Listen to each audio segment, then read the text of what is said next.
এক চাষির খামার বাড়ির একধারে ঘেরা ঘরে তার পোষা মুরগিগুলো থাকত। সকাল হলেই সে মুরগির ঘরের দরজা খুলে দিত। তারাও বাইরে এসে চড়ে বেড়াতো।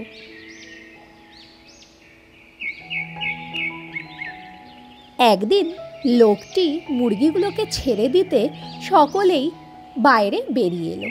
কেবল একটা মুরগি অসুস্থ থাকা, সে আর ঘর থেকে বের না হয়ে মাচার ওপর এক কোণে বসে রইল।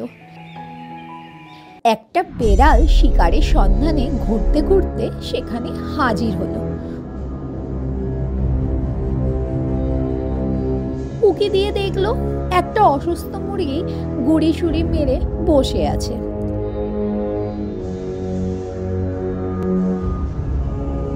তার খুব লোভ হলো ওই মুরগি ধরতে। সে ফোন দিয়ে এটে গলায় সহানুভূতি ফুটিয়ে বলল, কেমন আছো ভাই?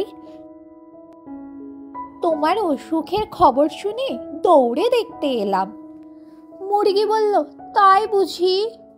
বেড়াল বলল, হ্যাঁ ভাই হ্যাঁ, তুমি যাতে একটু খুশি হও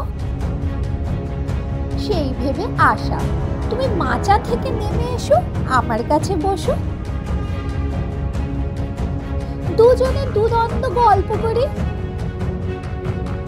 এতে তোমার মনও চাঙ্গা হয়ে উঠবে, মনমরা ভাব কেটে গিয়ে অনেকটা সুস্থ হয়ে উঠবে।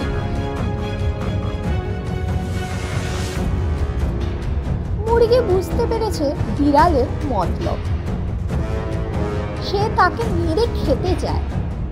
তাই মুরগি বলল, ধন্যবাদ, তোমার প্রস্তাব মতো নিচে নেমে তোমার সঙ্গে গল্প করে আমি আনন্দ পেতে চাই না,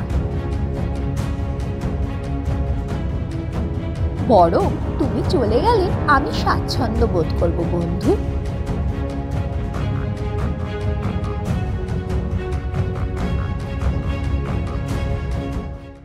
নীতি কথা, অজাতিত বন্ধুদের এড়িয়ে চলা উচিত। নতুন নতুন কন্টেন্টের জন্য তিয়াশা মুভিজকে সাবস্ক্রাইব করতে ভুলবেন না।